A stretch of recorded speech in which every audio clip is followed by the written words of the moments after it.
विद्यार्थियों, कक्षा 10 सामाजिक विज्ञान की कक्षा में आपका स्वागत है। भारत एवं विश्व खंड 2 जीविका, अर्थव्यवस्था एवं समाज का आज हम अध्ययन करने जा रहे हैं। तो आइए विद्यार्थियों, मेरे साथ जुड़िए और आगे बढ़िए। आज हम इस अध्याय का निरंतर अध्ययन करेंगे और ये समझने का प्रयास करेंगे कि वैश्विक संदर्भ में जीविका, अर्थव्यवस्था एवं समाज में क्या परिवर्तन हुए हैं।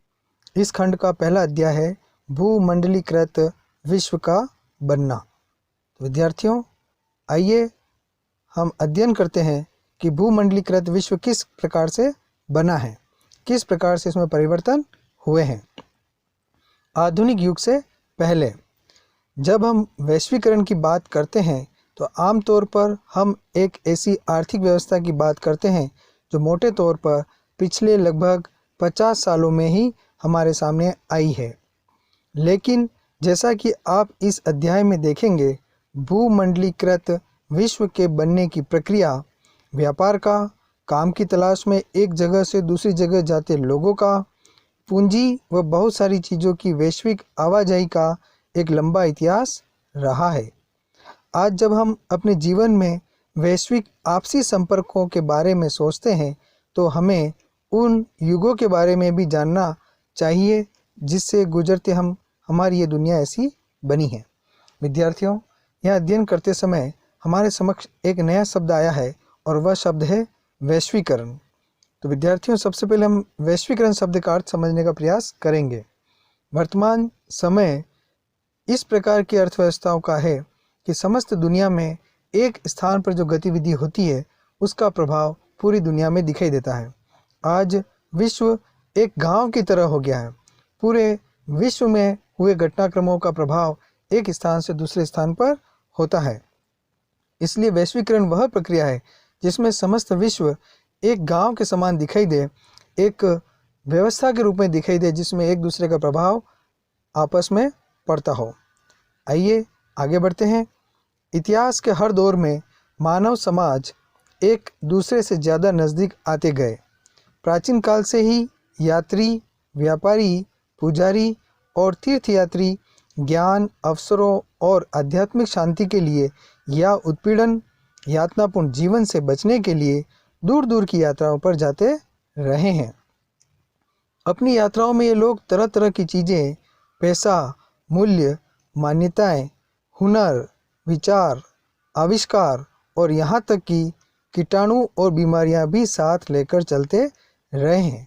स्वाभाविक है विद्यार्थियों, जब एक व्यक्ति अपना स्थान छोड़ के अन्यत्र जाता है तो अपने साथ में वो वहाँ की सभ्यताएं, मान्यताएं, अपने विचार को तो ले जाता ही है, साथ में ही साथ उस क्षेत्र विशेष से होने वाली व्याधियों को भी अपने साथ ले जाता है। 3000 ईसा पूर्व में समुद्री तटों पर होने वाले व्यापार के माध्यम से सिंधु घाटी की सभ्यता उस इलाके से भी जुड़ी हुई थी जिसे आज हम पश्चिमी एशिया के नाम से जानते हैं। 1000 साल से भी ज़्यादा समय से मालदीव के समुद्र में पाई जाने वाली कौड़ियाँ, जिन्हें पैसे या मुद्रा के रूप में इस्तेमाल किया जाता था, चीन और पूर्वी अफ्रीका तक पहुँचती रही है। बीमारी फैलाने वाले कीटाणुओं का दूर दूर तक पहुँचने का इतिहास भी 7वीं सदी तक ढूंढा जा सकता है। 13वीं सदी के बाद तो इनके प्रसार को निश्चय ही साफ देखा जा सकता है। विद्यार्थियों, हमारे समक्ष एक चित्र दे रखा है, इसको हम समझने का प्रयास करेंगे। देखिए, इस चित्र में एक स्मृति शिला पर पानी के एक जहाज का चित्र है जो कि गोवा संग्रहालय में है और ये 10वीं शताब्दी का है। पश्चिमी तट के क्षेत्र में पाई गई 9वीं सदी के बाद की स्मृति शिलाओं पर जलपोतों की तस्वीरों में उस काल में समुद्री व्यापार के महत्व का पता चलता है।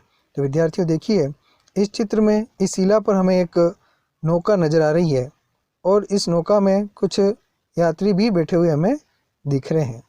इससे स्पष्ट होता है कि यह वह समय था जब यात्री समुद्र के माध्यम से यात्राएं किया करते थे और एक स्थान से दूसरे स्थान पर जाते थे। आगे बढ़ते हैं। रेशम मार्ग, सिल्क रूट से जुड़ती दुनिया। विद्यार्थियों, यहाँ पर एक नया शब्द आया है, रेशम मार्ग। आइए पढ़ते हैं। आधुनिक काल से पहले के युग में दुनिया के दूर दूर स्थित भागों के बीच व्यापारिक और सांस्कृतिक संपर्कों का सबसे जीवंत उदाहरण सिल्क मार्गों के रूप में दिखाई देता है। सिल्क मार्ग नाम से पता चलता है कि इस मार्ग से पश्चिम को भेजे जाने वाले चीनी रेशम सिल्क का कितना महत्व था। इतिहासकारों ने बहुत सारे सिल्क मार्गों के बारे में बताया है। जमीन या समुद्र से होकर गुजरने वाले ये रास्ते न केवल एशिया के विशाल क्षेत्रों को एक दूसरे से जोड़ने का काम करते थे, बल्कि एशिया को यूरोप और उत्तरी अफ्रीका से भी जोड़ते थे। ऐसे मार्ग ईसा पूर्व के समय में ही सामने आ चुके थे और लगभग 15वीं शताब्दी तक अस्तित्व में थे। इसी रास्ते से चीनी पोट्री जाती थी और इसी रास्ते से भारत व दक्षिण पूर्व एशिया के कपड़े व मसाले दुनिया के दूसरे भागों में पहुंचते थे। वापसी में सोने चांदी जैसी कीमती धातु यूरोप से एशिया पहुंचती थी। विद्यार्थियों, सिल्क मार्ग एक बहुत ही महत्वपूर्ण मार्ग है। यह वह मार्ग था जिस मार्ग से चीन से होकर वस्तुएं अन्यत्र देशों में जाती थी, दूर दूर तक जाती थी, और इस मार्ग से ही रेशम के जाने की वजह से इसका मार्ग का नाम ही रेशम मार्ग पड़ गया। और विद्यार्थियों, इस मार्ग का आर्थिक महत्व बहुत अधिक रहा है। इसी मार्ग से विभिन्न प्रकार की वस्तुएं एशिया व यूरोप के देशों तक आती और जाती थी। अफ्रीका भी इससे जुड़ा हुआ था, और जो समुद्री मार्ग था उससे भी मसाले या अन्य सामान ले जाया जाता था। व्यापारिक और सांस्कृतिक आदान प्रदान दोनों प्रक्रियाएं साथ साथ चलती थी। शुरुआती काल के ईसाई मिशनरी निश्चय ही इसी मार्ग से एशिया में आते होंगे। कुछ सदी बाद मुस्लिम धर्मोपदेशक भी इसी रास्ते से दुनिया में फैले। इससे भी बहुत पहले पूर्वी भारत में उपजा बौद्ध धर्म सिल्क मार्ग की विविध शाखाओं से ही कई दिशाओं में फैल चुका था। यहाँ पर एक चित्र दिखाई दे रहा है, हम उसका अध्ययन करते हैं। चीन की एक गुफा की पेंटिंग में दर्शाया गया है सिल्क मार्ग 8वीं सदी, जो कि गुफा संख्या 217 है, मोगाओ ग्राटोज में स्थित है, गंसू नामक प्रांत में, चीन में। अब हम अध्ययन को आगे बढ़ाते हैं। भोजन की यात्रा, स्पेगेटी और आलू। हमारे खाद्य पदार्थ दूर देशों के बीच सांस्कृतिक आदान प्रदान के कई उदाहरण पेश करते हैं। जब भी व्यापारी और मुसाफिर किसी नए देश में जाते थे, जाने अनजाने वहाँ नई फसलों के बीज बो आते थे।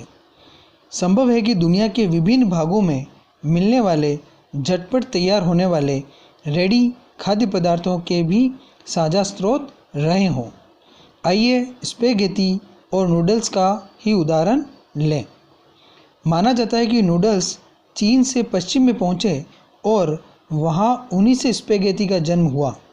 यह संभव है कि पास्ता अरब यात्रियों के साथ 5वीं सदी में सिसिली पहुँचा, जो अब इटली का ही एक टापू है।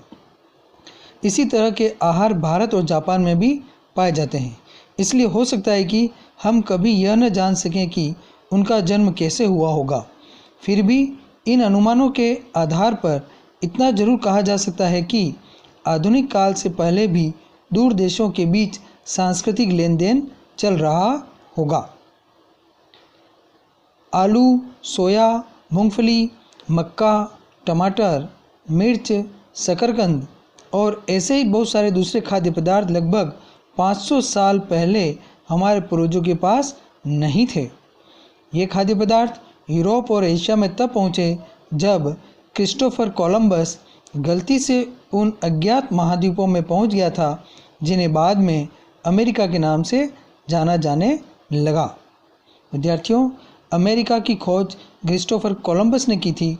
वह निकला तो भारत की खोज के लिए था, लेकिन वह अमेरिका पहुंच गया और उसे अमेरिका का खोजकर्ता माना जाता है। यहाँ पर एक चित्र दे रखा है, हम उसका साथ में अध्ययन करते चलते हैं। चित्र में वेनिस एवं पूर्वी विश्व से आए व्यापारी चीज़ों की अदला बदली करते हुए Marco Polo, book of marbles, 15वीं सदी। यहाँ पर जो चित्र दे रखा है, आप देखिए, ध्यान से इसे देखिए। यहाँ पर 2 प्रकार के अलग अलग व्यापारी हैं, जहाँ दोनों व्यापारी हमें अलग अलग प्रकार से पहचान में आ रहे हैं। उनके पहनावा अलग प्रकार का है और ये आपस में वस्तुओं का लेन देन कर रहे हैं। और एक ये व्यापारी अपना सामान को अंदर कक्ष की ओर ले जा रहा है। चित्र के अनुसार ये ज्ञात हो रहा है कि जो व्यापारी थे वह एक स्थान से दूसरे स्थान पर जाते थे और अपने माल का लेन देन करते थे।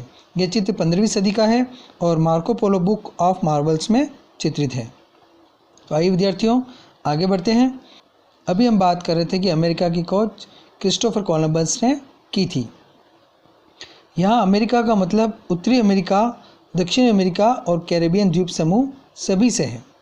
दरअसल हमारे बहुत सारे खाद्य पदार्थ अमेरिका के मूल निवासियों यानी अमेरिकन इंडियनों से हमारे पास आए हैं। कई बार नई फसलों के आने से जीवन में ज़मीन आसमान का फ़र्क आ जाता था। साधारण से आलू का इस्तेमाल शुरू करने पर यूरोप के गरीबों की ज़िंदगी आमूल रूप से बदल गई थी। उनका भोजन बेहतर हो गया था और उनकी औसत उम्र बढ़ने लगी।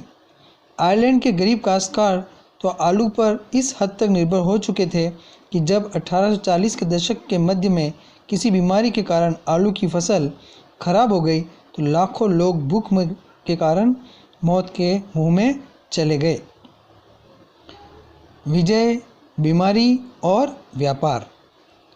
16वीं सदी में जब यूरोपीय जहाजियों ने एशिया तक का समुद्री रास्ता ढूंढ लिया और वे पश्चिमी सागर को पार करते हुए अमेरिका तक जा पहुँचे तो पूर्व आधुनिक विश्व बहुत छोटा सा दिखाई देने लगा। इससे पहले कई सदियों से हिंद महासागर के पानी में फलता फूलता व्यापार, तरह तरह के सामान, लोग, ज्ञान और परंपराएं एक जगह से दूसरी जगह आ जा रही थी। भारतीय उपमहाद्वीप इन प्रवाहों के रास्ते में एक अहम बिंदु था। पूरे नेटवर्क में इस इलाके का भारी महत्व था। यूरोपियों के दाखिले से यह आवाजाही और बढ़ने लगी और इन प्रवाहों की दिशा यूरोप की तरफ भी मुड़ने लगी। विद्यार्थियों, यहाँ एक चित्र दे रखा है, हम इस चित्र का भी अध्ययन करते हैं। आप देख सकते हैं कि चित्र में एक महिला खड़ी है और नीचे एक बच्चा है और ये कुछ बीनते हुए हमें नज़र आ रहे हैं। शायद ये आलू बीन रहे हैं। हम देखते हैं कि इस चित्र में वह क्या कर रहे हैं। आयरलैंड में आलू अकाल, इलस्ट्रेट लंदन न्यूज़ 1849।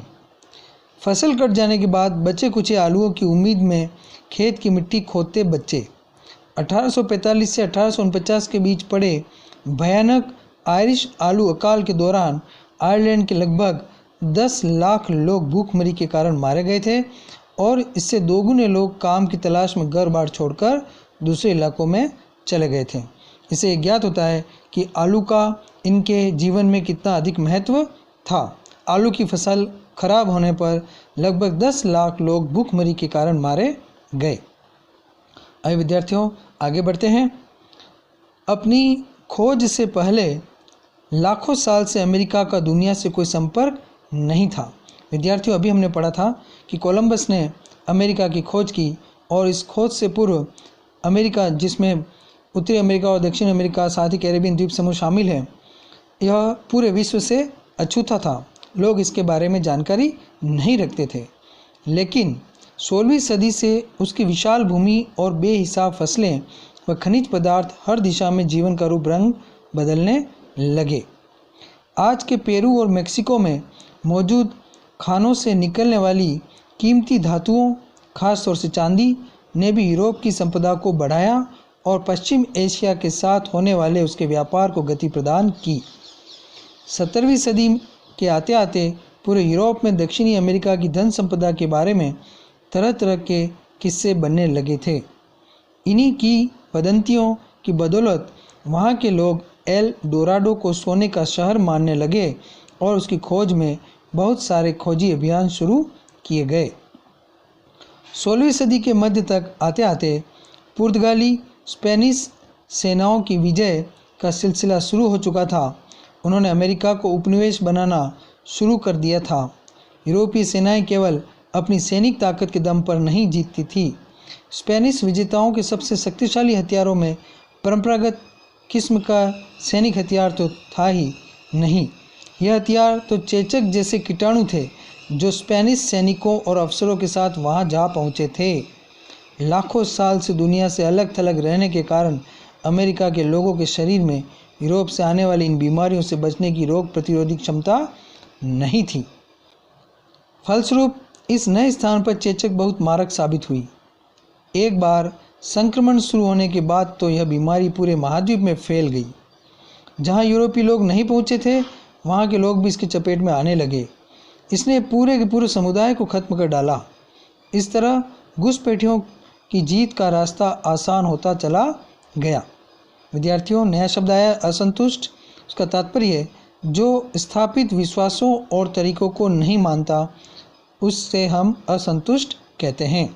बंदूकों तो खरीद कर, छीन कर हमलावरों के खिलाफ भी इस्तेमाल किया जा सकता था, पर चेचक जैसी बीमारियों के मामले में तो ऐसा नहीं किया जा सकता था, क्योंकि हमलावरों के पास उससे बचाव का तरीका भी तो था और उनके शरीर में रोग प्रतिरोधी क्षमता भी विकसित हो चुकी थी।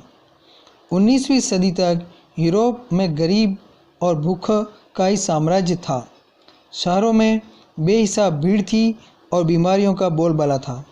धार्मिक टकराव आम थे। धार्मिक असंतुष्टों को कड़ा दंड दिया जाता था। इस वजह से हजारों लोग यूरोप से भागकर अमेरिका जाने लगे। 18वीं सदी तक अमेरिका में अफ्रीका से पकड़कर लाए गए गुलामों को काम में जोड़कर यूरोपीय बाजारों के लिए कपास और चीनी का उत्पादन किया जाने लगा। 18वीं शताब्दी का काफ़ी समय बीत जाने के बाद भी चीन और भारत को दुनिया के सबसे धनी देशों में गिना जाता था। एशियाई व्यापार में भी उन्हीं का दबदबा था। लेकिन विशेषज्ञों का मानना है कि 15वीं सदी से चीन ने दूसरे देशों के साथ अपने संबंध कम करना शुरू कर दिए और वह दुनिया से अलग थलग पड़ने लगा। चीन की घटती भूमिका और अमेरिका के बढ़ते महत्व के चलते विश्व व्यापार का केंद्र पश्चिम की ओर खिसकने लगा। अब यूरोप ही विश्व व्यापार का सबसे बड़ा केंद्र बन गया। यहाँ पर एक चित्र दे रखा है विद्यार्थियों, इसका हम अध्ययन करते हैं। चित्र 5, गुलामों की खरीद फरोख्त। New Orleans, illustrate London news 1851। एक खरीदार नीलामी के लिए कतार में खड़े गुलामों को गौर से देख रहा है। इस चित्र में 4 औरतों और लंबी टोपियां पहने 7 पुरुषों के साथ 2 बच्चे भी बिकने के लिए खड़े हैं। अच्छी कीमत पाने के लिए गुलामों को अक्सर बढ़िया कपड़े पहनाकर बाजार में लाया जाता था। हाँ विद्यार्थियों, देखिए कि यहाँ पर एक बड़ा व्यक्ति है, सेठ व्यक्ति है,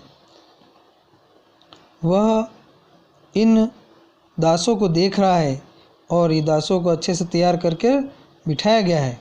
साथ में महिलाएं भी हैं, ये भी बिकने के लिए यहाँ पर खड़ी है, ये बच्चा भी है। इस प्रकार दासों का व्यापार होता था। अध्ययन को आगे बढ़ाते हैं। 19वीं शताब्दी 1815 से 1914। 19वीं सदी में दुनिया तेजी से बदलने लगी। आर्थिक, राजनीतिक, सामाजिक, सांस्कृतिक और तकनीकी कारकों ने पूरे के पूरे समाजों की काया पलट कर दी और विदेशी संबंधों को नए ढर्रे में ढाल दिया। अर्थशास्त्रियों ने अंतर्राष्ट्रीय आर्थिक विनिमय में 3 तरह की गतियों या प्रवाहों का उल्लेख किया है। इनमें पहला प्रवाह व्यापार का होता है, जो 19वीं सदी में मुख्य रूप से वस्तुओं जैसे कपड़ा या गेहूं आदि के व्यापार तक ही सीमित था। दूसरा श्रम का प्रवाह होता है। इसमें लोग काम या रोजगार की तलाश में एक जगह से दूसरी जगह जाते हैं। तीसरा प्रवाह पूंजी का होता है, जिसे अल्प या दीर्घ अवधि के लिए दूर दराज के इलाकों में निवेश कर दिया जाता है। ये तीनों तरह के प्रवाह एक दूसरे से जुड़े हुए थे और लोगों के जीवन को प्रभावित करते थे। कभी कभी इन कारकों के बीच मौजूद संबंध भी टूट जाते थे। उदाहरण के लिए वस्तुओं या पूंजी की आवाजाही के मुकाबले श्रमिकों की आवाजाही पर प्राय ज़्यादा शर्तें और बंदिशें लगाई जाती थी। फिर भी यदि हम इन तीनों प्रवाहों का एक साथ अध्ययन करें तो 19वीं सदी की विश्व अर्थव्यवस्था को ज़्यादा अच्छी तरह से समझ सकते हैं। विश्व अर्थव्यवस्था का उदय।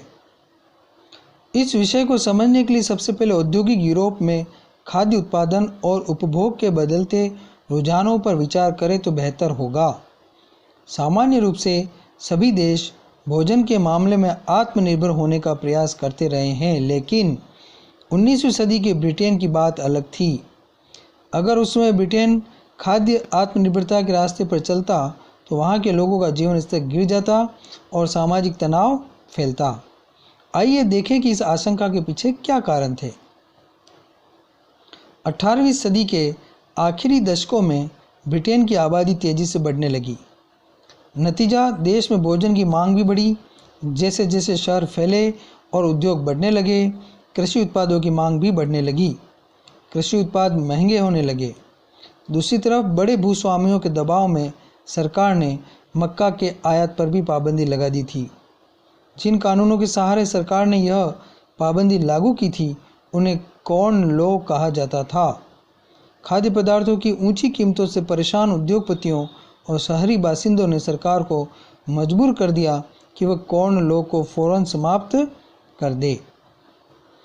कॉर्न लॉ के निरस्त हो जाने के बाद बहुत कम कीमत पर खाद्य पदार्थों का आयात किया जाने लगा। आयातित खाद्य पदार्थों की लागत ब्रिटेन में पैदा होने वाले खाद्य पदार्थों से भी कम थी। फलस्वरूप ब्रिटिश किसानों की हालत बिगड़ने लगी क्योंकि वह आयातित माल की कीमत का मुकाबला नहीं कर सकते थे। विशाल भूभागों पर खेती बंद हो गई। हजारों लोग बेरोजगार हो गए। गांवों से उजड़कर वे या तो शहरों में या दूसरे देशों में जाने लगे। जब खाद्य पदार्थों की कीमतों में गिरावट आई तो ब्रिटेन में उपभोग का स्तर बढ़ गया। 19वीं सदी के मध्य से ब्रिटेन की औद्योगिक प्रगति काफ़ी तेज रही, जिससे लोगों की आय में वृद्धि हुई। इससे लोगों की ज़रूरतें बढ़ी। खाद्य पदार्थों का और भी ज़्यादा मात्रा में आयात होने लगा। पूर्वी यूरोप, रूस, अमेरिका और ऑस्ट्रेलिया दुनिया के हर हिस्से में ब्रिटेन का पेट भरने के लिए ज़मीनों को साफ करके खेती की जाने लगी। खेती के लिए ज़मीन को साफ कर देना ही काफ़ी नहीं था। खेतिहर इलाकों को बंदरगाहों से जोड़ने के लिए रेलवे की भी ज़रूरत थी। ज़्यादा तादाद में माल ढुलाई के लिए नई गोदियाँ बनाना और पुरानी गोदियों का फैलाना जरूरी था। नई ज़मीनों पर खेती करने के लिए यह आवश्यक था कि दूसरे इलाकों के लोग वहां आकर बसें, यानी नए घर बनाना और नई बस्तियां बसाना भी जरूरी था।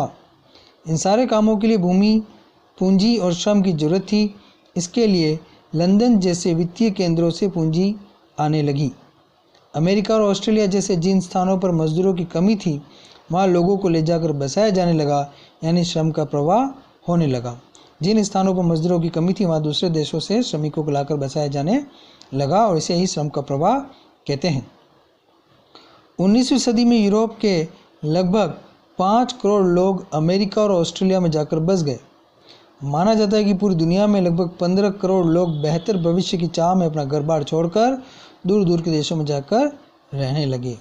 विद्यार्थियों, यहाँ हम कुछ चित्रों को देख रहे हैं, उनको समझने का प्रयास करते हैं। देखिए, यहाँ जो चित्र है, अमेरिका को रवाना होते आप्रवासियों से लदे जहाज़ का चित्र, AMW रिडले 1869। इस चित्र में हमें जहाज़ में बहुत से यात्री दिख रहे हैं और ये जहाज़ खचाखच भरा हुआ है। साथ ही यहाँ पर एक चित्र और है, इसका भी हम साथ में अध्ययन करते हैं। जहाज पर चढ़ने का इंतजार करते आयरिश आप्रवासियों का चित्र, माइकल फिट्जजेराल्ड 1874। आप देख सकते हैं कि चित्र में पीछे की तरफ हमें जहाज़ के चित्र दिख रहे हैं और यहाँ पर प्लेटफार्म पर बहुत से यात्री अपनी बारी का इंतज़ार कर रहे हैं, जिसमें बच्चे भी हैं, बड़े भी हैं और ये सभी यात्री एक स्थान से दूसरे स्थान पर काम की तलाश में जाने के लिए बैठे हुए हैं। अध्ययन को आगे बढ़ाते हैं। 1890 तक एक वैश्विक कृषि अर्थव्यवस्था सामने आ चुकी थी। इस घटनाक्रम के साथ ही श्रम विस्थापन, रुझानों, पूंजी प्रवाह, पारिस्थितिकी और तकनीक में गहरे बदलाव आ चुके थे। अब भोजन किसी आसपास के गांव या कस्बे से नहीं बल्कि हजारों मील दूर से आने लगा था।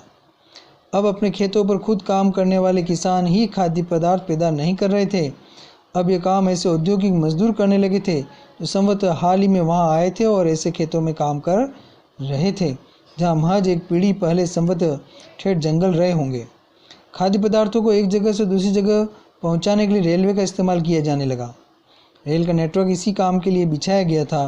पानी के जहाज़ों से इसे दूसरे देशों में पहुँचाया जाता था। इन जहाज़ों पर दक्षिण यूरोप, एशिया, अफ्रीका और कैरिबियाई द्वीप समूह के मजदूरों से बहुत कम वेतन पर काम करवाया जाता था। बहुत छोटे पैमाने पर ही सही, लेकिन इसी तरह के नाटकीय बदलाव हम अपने यहाँ पंजाब में भी देख सकते हैं। यहाँ ब्रिटिश भारतीय सरकार ने अर्ध रेगिस्तानी परती ज़मीनों को उपजाऊ बनाने के लिए नहरों का जाल बिछा दिया था, ताकि निर्यात के लिए गेहूं और कपास की खेती की जा सके। नई नहरों की सिंचाई वाले इलाकों में पंजाब के अन्य स्थानों के लोगों को लाकर बसाया गया। उनकी बस्तियों को कैनाल कॉलोनी, नहर बस्ती कहा जाता था। भोजन तो सिर्फ एक उदाहरण मात्र है, कुछ ऐसी ही कहानी कपास की भी रही है, जिसकी दुनिया भर में बड़े पैमाने पर खेती की जाने लगी थी ताकि ब्रिटिश कपड़ा मिलों की मांग को पूरा किया जा सके। रबड़ की कहानी भी इससे अलग नहीं है।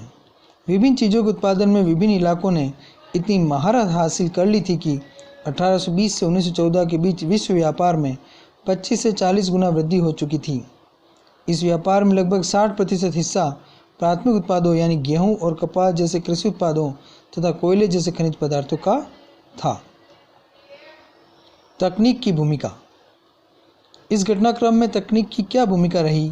रेलवे, भाप के जहाज, टेलीग्राफ, ये सब तकनीक बदलाव बहुत महत्वपूर्ण रहे हैं। उनके बिना 19वीं सदी में आए परिवर्तनों की कल्पना नहीं की जा सकती थी। तकनीकी प्रगति अक्सर चौतरफा सामाजिक, राजनीतिक और आर्थिक कारकों का परिणाम भी होती है। उदाहरण के लिए, औपनिवेशीकरण के कारण यातायात और परिवहन साधनों में भारी सुधार किए गए। तेज चलने वाली रेलगाड़ियां बनी, बोगियों का भार कम किया गया, जलपथों का आकार बढ़ा जिससे किसी भी उत्पाद को खेतों से दूर दूर के बाजारों में कम लागत पर और ज़्यादा आसानी से पहुंचाया जा सके। यहाँ एक चित्र दे रखा है, चित्र 8, द स्मिथफील्ड क्लब पशु बाजार 1851, इलस्ट्रेटेड लंदन न्यूज़। मेलों में किसान अपने पालतू जानवर लाते थे जिनकी वहाँ खरीद फरोख्त की जाती थी। स्मिथफील्ड में लंदन का सबसे पुराना पशु बाजार था। 19वीं सदी के मध्य में स्मिथफील्ड के पास एक विशाल मुर्गी एवं मांस बाजार खोला गया था, जहां से देश के सभी बड़े मांस आपूर्ति केंद्रों को रेलवे लाइन जाती थी। आप देख सकते हैं यहाँ पर ये बहुत बड़ा व्यापारिक स्थल है और यहाँ पर जानवरों की खरीद फरोख्त होती थी। मांस उत्पादों के व्यापार से इस प्रक्रिया का अच्छा अंदाजा मिलता है। 1870 के दशक तक अमेरिका से यूरोप को मांस का निर्यात नहीं किया जाता था। उस समय केवल जिंदा जानवर ही भेजे जाते थे जिन्हें यूरोप ले जाकर ही काटा जाता था। लेकिन जिंदा जानवर बहुत ज़्यादा जगह घेरते थे। बहुत सारे तो लंबे सफ़र में मर जाते थे या बीमार पड़ जाते थे। बहुतों का वजन गिर जाता था, वे खाने के लायक नहीं रह जाते थे। इसी वजह से मांस खाना एक महंगा सौदा था और यूरोप के गरीबों की पहुंच से बाहर था। दूसरी तरफ ऊंची कीमतों के कारण मांस उत्पादों की मांग और उत्पादन भी कम रहता था। नई तकनीक के आने पर यह स्थिति बदल गई। पानी के जहाज़ों में रेफ्रिजरेशन की तकनीक स्थापित कर दी गई, जिससे जल्दी खराब होने वाली चीज़ों को भी लंबी यात्राओं पर ले जाया जा सकता था। इसके बाद तो जानवरों को यात्रा से पहले ही मारा जाने लगा।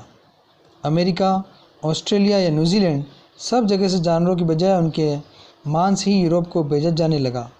इससे न केवल समुद्री यात्रा में आने वाला खर्च कम हो गया, बल्कि यूरोप में मांस के दाम भी गिर गए। यूरोप के गरीबों को ज़्यादा विविधतापूर्ण खुराक मिलने लगी।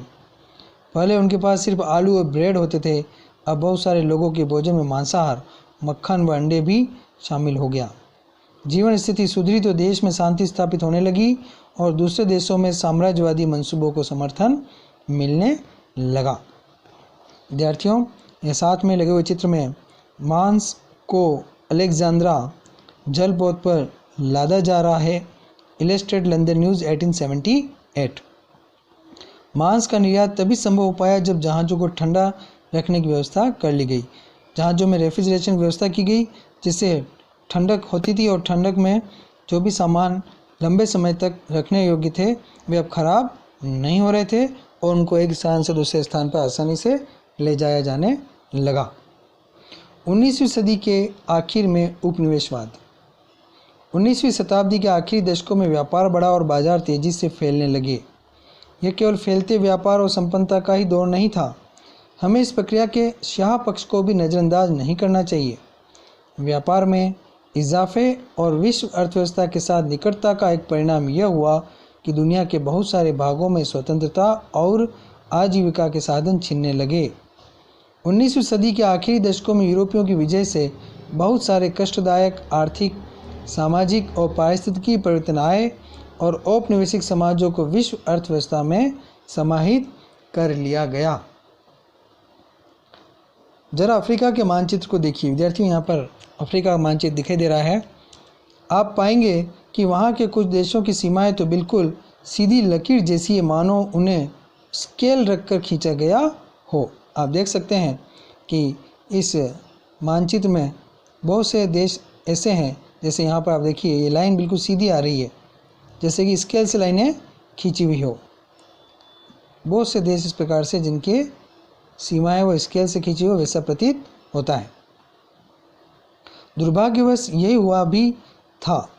अफ्रीका पर कब्जे की कोशिश में लगी प्रतिद्वंदी यूरोपीय ताकतों ने अपने अपने इलाके बांटने के लिए प्राय इसी तरीके का सहारा लिया था। 1885 में यूरोप के ताकतवर देशों की बर्लिन में एक बैठक हुई, जिसमें अफ्रीका के नक्शे पर इसी तरह लकीरें खींचकर उसको आपस में बांट लिया गया। विद्यार्थियों, अफ्रीका महाद्वीप को यूरोपीय शक्तियों द्वारा अपनी इच्छानुसार बांट दिया गया और 1885 में हुए एक सम्मेलन में यह कार्य किया गया। 19वीं सदी के आखिर में ब्रिटेन और फ्रांस ने अपने शासन वाले विदेशी क्षेत्रफल में भारी वृद्धि कर ली थी। बेल्जियम और जर्मनी नई औपनिवेशिक ताकतों के रूप में सामने आए। पहले स्पेन के कब्जे में रह चुके कुछ उपनिवेशों पर कब्जा करके 1890 के दशक के आखिरी वर्षों में संयुक्त राज्य अमेरिका भी औपनिवेशिक ताकत बन गया। आइए देखें कि उपनिवेशवाद से औपनिवेशिक समाजों की अर्थव्यवस्था और रोजी रोटी के साधनों पर क्या असर पड़ा।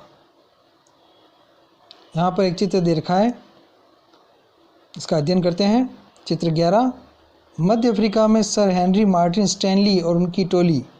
Illustrate London news 1871।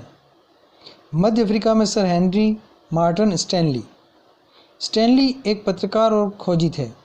New York Herald ने उन्हें कई साल पहले अफ्रीका गए लिविंगस्टन नामक मिशनरी की खोज करने के लिए भेजा था। उस जमाने के अन्य यूरोपीय और अमेरिकी अन्वेषकों की भांति स्टैनली भी हथियारों से लैस होकर गए थे। उन्होंने वहां जाकर स्थानीय शिकारियों, योद्धाओं और मजदूरों को इकट्ठा किया, स्थानीय कबीलों के साथ लड़ाइयाँ लड़ी, अफ्रीकी भूदृश्य की पड़ताल की और विभिन्न इलाकों के नक्शे बनाए। बाद में इन खोजों और अन्वेषणों से अफ्रीका को जीतने में मदद मिली। ऐसे भौगोलिक अन्वेषण केवल वैज्ञानिक जानकारी इकट्ठा करने की सामान्य इच्छा से प्रेरित नहीं होते थे, उनका साम्राज्यवादी योजनाओं में सीधा संबंध होता था। तो विद्यार्थियों, स्टैनली अफ्रीका गए तो थे लिविंगस्टन को खोजने के लिए, लेकिन वहां जाकर उन्होंने अफ्रीका का पूरी पड़ताल की और आने वाले समय में यूरोपीय शक्तियाँ अफ्रीका को अपने कब्जे में लेने के लिए लालायित होने लगी और उन्होंने उसे अपने कब्जे में कर भी लिया। रिंडरपेस्ट या मवेशी प्लेग। अफ्रीका में 1890 के दशक में रिंडरपेस्ट नामक बीमारी बहुत तेज़ी से फैल गई। मवेशियों में प्लेग की तरह फैलने वाली इस बीमारी से लोगों की आजीविका और स्थानीय अर्थव्यवस्था पर गहरा असर पड़ा। यह इस बात का अच्छा उदाहरण है कि औपनिवेशिक समाजों पर यूरोपीय साम्राज्यवादी ताकतों के प्रभाव से बड़े पैमाने पर क्या असर पड़े। इस उदाहरण से पता चलता है कि हमलों और विजयों के इस युग में दुर्घटनावश फैल गई मवेशियों की बीमारी ने भी हजारों लोगों का जीवन में वह भाग्य बदल कर रख दिया और दुनिया के साथ उनके संबंधों को नई शक्ति में डाल दिया। प्राचीन काल से ही अफ्रीका में ज़मीन की कभी कोई कमी नहीं रही, जबकि वहाँ की आबादी बहुत कम थी। सदियों तक अफ्रीकियों की जिंदगी व कामकाज ज़मीन और पालतू पशुओं के सहारे ही चलता रहा है। वहाँ पैसे या वेतन पर काम करने का चलन नहीं था। 19वीं सदी के आखिर में अफ्रीका में ऐसे उपभोक्ताओं सामान बहुत कम थे जिन्हें वेतन के पैसे से खरीदा जा सकता था। अगर आप अफ्रीका के किसान होते और आपके पास ज़मीन और पालतू पशु होते जिनकी वहाँ कोई कमी नहीं थी, तो शायद आपको भी यह बात समझ में नहीं आती कि वेतन के लिए काम करने की क्या ज़रूरत है। 19वीं सदी के आखिर में यूरोपीय ताकतें अफ्रीका के विशाल भूक्षेत्र और खनिज भंडारों को देखकर इस महाद्वीप की ओर आकर्षित हुई थी। यूरोपीय लोग अफ्रीका में बागानी खेती करने और खदानों का दोहन करना चाहते थे ताकि उन्हें वापस यूरोप भेजा जा सके, लेकिन वहाँ एक ऐसी समस्या पेश आई जिसकी उन्हें उम्मीद नहीं थी वहाँ के लोग तनख्वाह पर काम करना नहीं चाहते थे। विद्यार्थियों, आगे पढ़ने से पहले हम यहाँ पर चित्र संख्या 12 का अध्ययन करेंगे। चित्र 12, ट्रांसवाल स्वर्ण खानों तक आवागमन, द ग्राफिक 1887। विल्स नदी को पार करना ट्रांसवाल की सोना खदानों तक पहुंचने का सबसे छोटा और आसान रास्ता था। विटवार्ड्सरेड में सोने की खोज के बाद तो बीमारियों और मौत की आशंका व रास्ते की कठिनाइयों के बावजूद यूरोप के लोग उस इलाके की ओर दौड़ पड़े थे। 1890 के दशक तक आते आते दुनिया भर के सोना उत्पादन में अफ्रीका का हिस्सा 20% से भी ऊपर जा चुका था। तो विद्यार्थियों, अफ्रीका के ट्रांसवाल क्षेत्र में स्वर्ण खदानों की वजह से पूरी दुनिया की नज़र उस ओर पड़ने लगी और वहाँ पर नियंत्रण स्थापित करने के प्रयास किए जाने लगे। मजदूरों की भर्ती और उन्हें अपने पास रोके रखने के लिए मालिकों ने बहुत सारे हथकंडे आजमा कर देख लिए, लेकिन बात नहीं बनी। उन पर भारी भरकम कर लाद दिए गए, जिनका भुगतान केवल तभी किया जा सकता था जब करदाता बागानों या खदानों में काम करता हो। काश्तकारों को उनकी ज़मीन से हटाने के लिए उत्तराधिकार कानून भी बदल दिए गए। नए कानून में यह व्यवस्था कर दी गई कि अब परिवार के केवल एक ही सदस्य को पैतृक संपत्ति मिलेगी। इस कानून के जरिए परिवार के बाकी लोगों को श्रम बाजार में ढकेलने का प्रयास किया जाने लगा। खान कर्मियों को बाड़ों में बंद कर दिया गया। उनके खुलेआम घूमने फिरने पर पाबंदी लगा दी गई। तभी वहाँ रिंडरपेस्ट नामक विनाशकारी पशु रोग फैल गया। आगे बढ़ने से पहले हम चित्र का अध्ययन करते हैं। चित्र 13, दक्षिणी अफ्रीका के ट्रांसवाल स्वर्ण खदानों में खुदाई करते मजदूर, द ग्राफिक 1875। आप देख सकते हैं कि यह खदान है और खदान में जो मजदूर हैं वह खुदाई का काम कर रहे हैं। आगे बढ़ते हैं। अफ्रीका में रिंडरपेस्ट नाम की बीमारी सबसे पहले 1880 के दशक के आखिरी सालों में दिखाई दी। उस समय पूर्वी अफ्रीका में एरिट्रिया पर हमला कर रहे इतालवी सैनिकों का पेट भरने के लिए एशियाई देशों से जानवर लाए जाते थे। यह बीमारी ब्रिटिश आधिपत्य वाले एशियाई देशों से आए उन्हीं जानवरों के लिए जरिए यहाँ पहुँची थी। अफ्रीका के पूर्वी हिस्से से महाद्वीप में दाखिल होने वाली यह बीमारी जंगल की आग की तरह पश्चिम अफ्रीका की तरफ बढ़ने लगी। 1892 में यह अफ्रीका और अटलांटिक तट तक जा पहुंची। 5 साल बाद यह केप अफ्रीका का दूर दक्षिण हिस्सा तक भी पहुंच गई। रिंडरपेस्ट ने अपने रास्ते में आने वाले 90% मवेशियों को मौत की नींद सुला दिया। पशुओं के खत्म हो जाने से तो अफ्रीकियों के रोजी रोटी के साधन ही खत्म हो गए। अपनी सत्ता को और मजबूत करने तथा अफ्रीकियों को श्रम बाजार में ढकेलने के लिए वहाँ के बागान मालिकों, खान मालिकों और औपनिवेशिक सरकारों ने बचे खुचे पशु भी अपने कब्जे में ले लिए। बचे खुचे पशु संसाधनों पर कब्जे से यूरोपीय उपनिवेशकारों को पूरे अफ्रीका को जीतने व गुलाम बना लेने का बेहतरीन मौका हाथ लग गया था। 19वीं सदी की दुनिया के अन्य भागों पर पश्चिमी आक्रमण और विजय के परिणामों की ऐसी ही और भी कई कहानियाँ देखी जा सकती है। भारत से अनुबंधित श्रमिकों का जाना। भारत से अनुबंधित श्रमिकों को गिरमिटिया कहा जाता है। भारत से अनुबंधित श्रमिकों को ले जाया जाना भी 19वीं सदी की दुनिया की विविधता को प्रतिबिंबित करता है। यह तेज आर्थिक वृद्धि के साथ साथ जनता के कष्टों में वृद्धि, कुछ लोगों के आय में वृद्धि और दूसरों के लिए बेहिसाब गरीबी, कुछ क्षेत्रों में भारी तकनीकी प्रगति और दूसरे क्षेत्रों में उत्पीड़न के नए रूपों की ईजाद की दुनिया थी। 19वीं सदी में भारत और चीन के लाखों मजदूरों को बागानों, खदानों और सड़क व रेलवे निर्माण परियोजनाओं के काम करने के लिए दूर दूर के देशों में ले जाया जाता था। भारतीय अनुबंधित श्रमिकों को खास तरह के अनुबंध या एग्रीमेंट के तहत ले जाया जाता था। इन अनुबंधों में शर्त होती थी कि यदि मजदूर अपने मालिक के बागानों में 5 साल काम कर लेंगे तो वे स्वदेश लौट सकते हैं। भारत के ज़्यादातर अनुबंधित श्रमिक मौजूदा पूर्वी उत्तर प्रदेश, बिहार, मध्य भारत और तमिलनाडु के सूखे इलाकों से जाते थे। 19वीं सदी के मध्य में इन इलाकों में भारी बदलाव आने लगे थे। कुटीर उद्योग खत्म हो रहे थे। जमीन का भाड़ा बढ़ गया था। खानों और बागानों के लिए ज़मीनों को साफ किया जा रहा था। इन परिवर्तनों से गरीबों के जीवन पर गहरा असर पड़ा। वे बटाई पर ज़मीन तो ले लेते थे लेकिन उसका भाड़ा नहीं चुका पाते थे। उन पर कर्ज चढ़ने लगा काम की तलाश में उन्हें अपने घर बार छोड़ने पड़े। भारत अनुबंधित श्रमिकों को मुख्य रूप से कैरेबियाई द्वीप समूह, मुख्यतः त्रिनिदाद, गुयाना और सूरीनाम, मॉरिशस व फिजी ले जाया जाता था। तमिल अप्रवासी सीलोन और मलाया जाकर काम करते थे।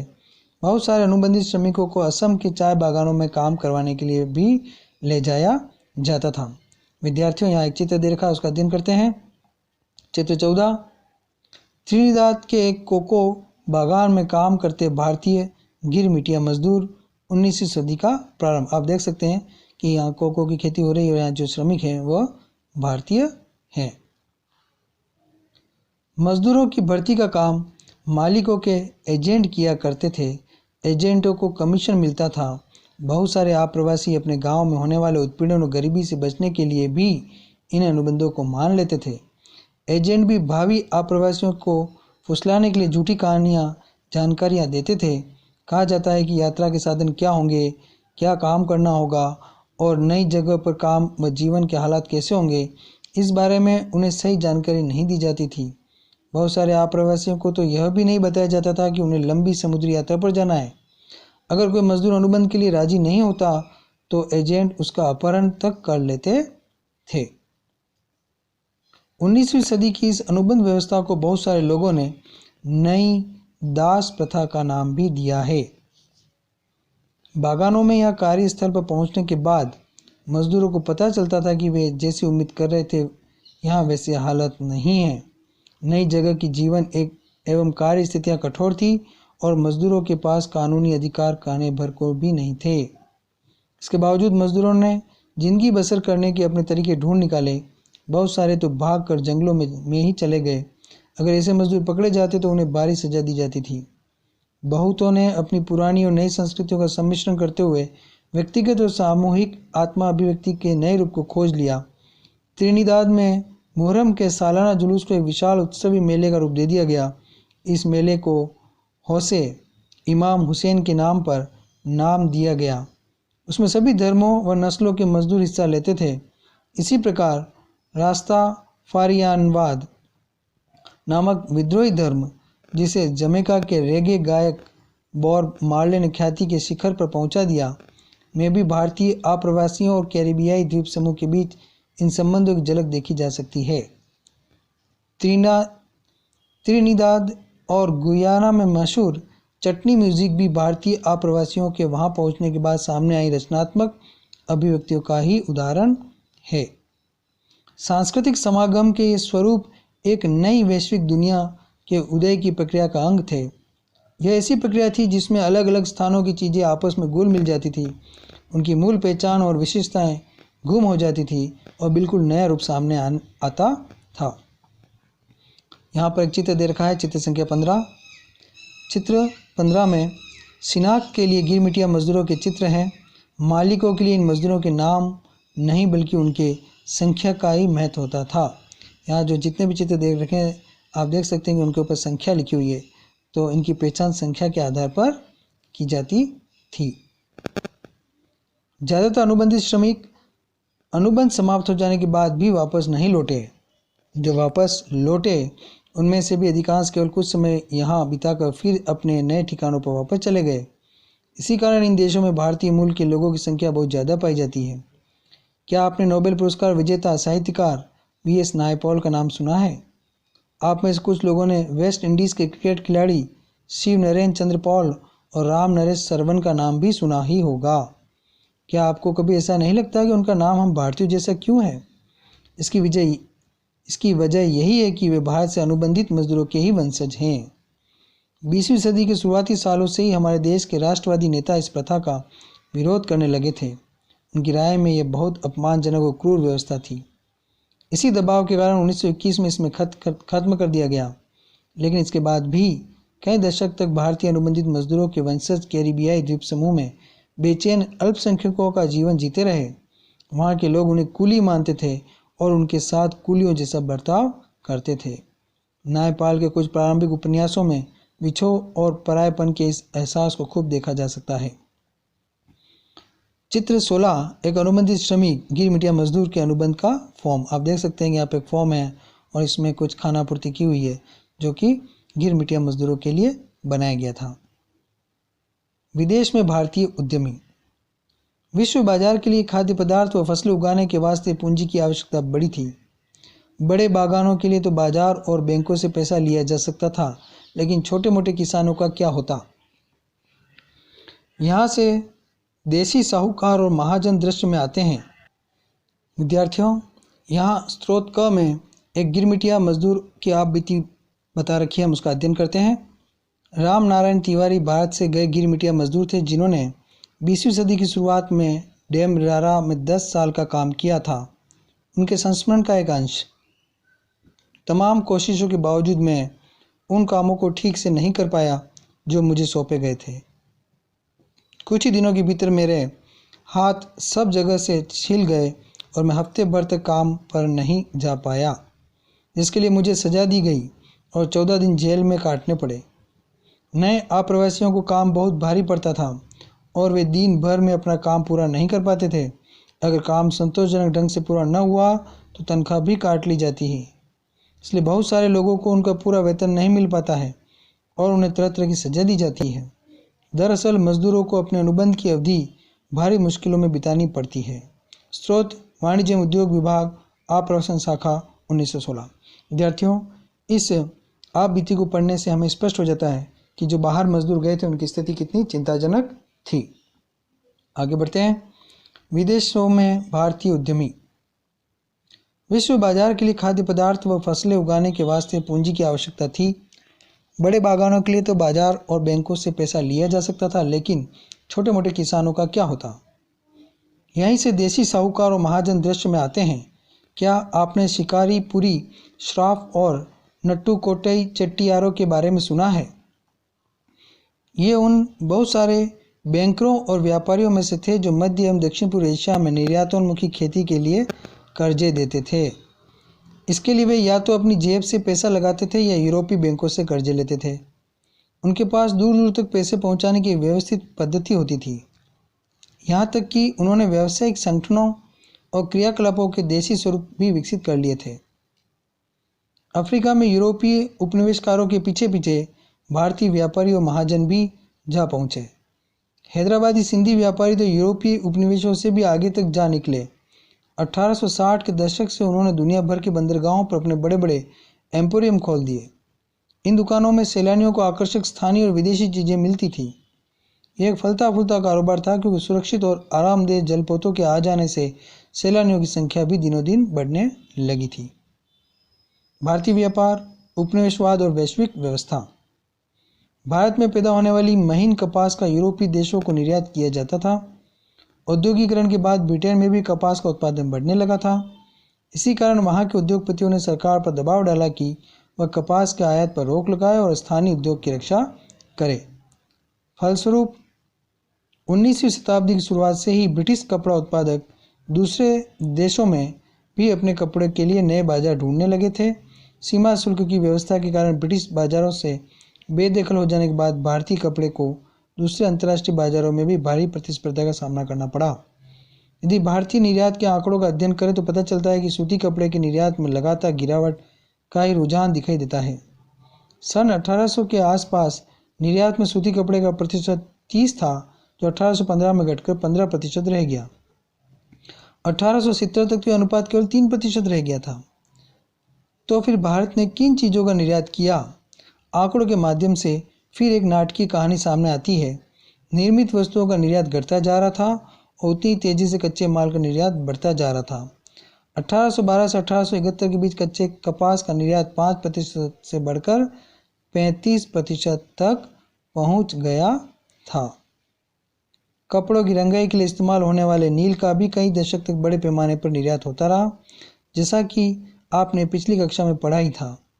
1820 के दशक से चीन को बड़ी मात्रा में अफीम का निर्यात भी किया जाने लगा। कुछ समय तक तो भारतीय निर्यात में अफीम का हिस्सा ही सबसे ज़्यादा रहा। ब्रिटेन की सरकार भारत में अफीम की खेती करवाती थी और उसे चीन को निर्यात कर देती थी। अफीम के निर्यात से जो पैसा मिलता था उसके बदले चीन से ही चाय और दूसरे पदार्थों का आयात किया जाता था। 19वीं शताब्दी में भारतीय बाजारों में ब्रिटिश औद्योगिक उत्पादों की बाढ़ आ गई थी। भारत से ब्रिटेन और शेष विश्व को भेजे जाने वाले खाद्यान्न और कच्चे मालों के निर्यात में इजाफा हुआ। ब्रिटेन से जो माल भारत भेजा जाता था उसकी कीमत भारत से ब्रिटेन भेजे जाने वाले माल की कीमत से बहुत ज़्यादा होती थी। भारत के साथ ब्रिटेन हमेशा व्यापार अधिशेष की अवस्था में रहता था। इसका मतलब है कि आपसी व्यापार में हमेशा ब्रिटेन को ही फायदा रहता था। ब्रिटेन इस मुनाफे के सहारे दूसरे देशों के साथ होने वाले व्यापारी घाटे की भरपाई कर लेता था। बहुपक्षीय बंदोबस्त ऐसे ही काम करता है। इसमें एक देश के मुकाबले दूसरे देश को होने वाले घाटे की भरपाई किसी तीसरे देश के साथ व्यापार में मुनाफा कमा करके की जाती है। ब्रिटेन के घाटे की भरपाई में मदद देते हुए भारत ने 19वीं सदी की विश्व अर्थव्यवस्था का रूप तय करने में एक अहम भूमिका अदा की। ब्रिटेन के व्यापार से जो अधिशेष हासिल होता था उससे तथाकथित होम चार्जेस, देसी खर्चे का निपटारा होता था। इसके तहत ब्रितानी अफसरों और व्यापारियों द्वारा अपने घर में भेजी गई निजी रकम, भारतीय व्यापारी कर्जे पर ब्याज और भारत में काम कर चुके ब्रितानी अफसरों की पेंशन शामिल थी। विद्यार्थियों, यहाँ पर मानचित्र में आपको 17वीं सदी के अंत में भारत को शेष विश्व में जोड़ने वाले व्यापारिक मार्गों के बारे में बताया गया है। आइए अध्ययन करते हैं। आप देख सकते हैं कि अफ्रीका से मोजाम्बिक से देखिए आप, इधर मोम्बास, साथ में मस्कट, ये सभी जो स्थान हैं यहाँ से सीधा भारतीय बंदरगाहों से व्यापार होता था, जिसमें मछलीपट्टनम, मद्रास, गोवा, सूरत प्रमुख हैं। यहाँ से व्यापार आप देख सकते हैं पूर्व की तरफ मलक्का, बेटम, आचेह और बहुत सुदूर पूर्व में कैंटन जो कि चीन का एक बंदरगाह है, वहाँ तक व्यापार होता था। इस प्रकार भारत की स्थिति हिंद महासागर में बहुत ही महत्वपूर्ण थी और ये वैश्विक दृष्टिकोण से महत्वपूर्ण स्थान रखता था। व्यापार में भारत का दबदबा था। साथ ही अभी हम यहाँ पर कुछ और चित्र आए उनका भी अध्ययन करते हैं। चित्र 18, सूरत और उसके साथ बहने वाली नदी का दूर से दिखने वाला दृश्य। 17वीं सदी के दौरान और 18वीं सदी के शुरुआती सालों में सूरत पश्चिमी भारत से होने वाले समुद्री व्यापार का एक मुख्य केंद्र था। आप देख सकते हैं कि इस चित्र में दूर दूर तक बहुत सारी नौकाएं दिख रही है, बहुत सारे व्यक्ति भी दिख रहे हैं। तो इससे पता पड़ता है कि सूरत का बहुत अधिक महत्व था। साथ ही यहाँ पर एक महत्वपूर्ण इमारत हमें नजर आ रही है। चित्र 17, east India company house, London. East India company की दुनिया भर में चलने वाले कार्यों का केंद्र यही था। आप जो यहाँ जो बिल्डिंग देख रहे हैं, भारत में जिस कंपनी ने शासन किया, ये उस कंपनी की बिल्डिंग है। यहाँ से वह कंपनी नियंत्रित होती थी। विद्यार्थियों, आज हमने अध्याय के 2 महत्वपूर्ण भागों को पढ़ा है। शीघ्र ही हम इसके आने वाले अगले भागों का अध्ययन करेंगे। धन्यवाद।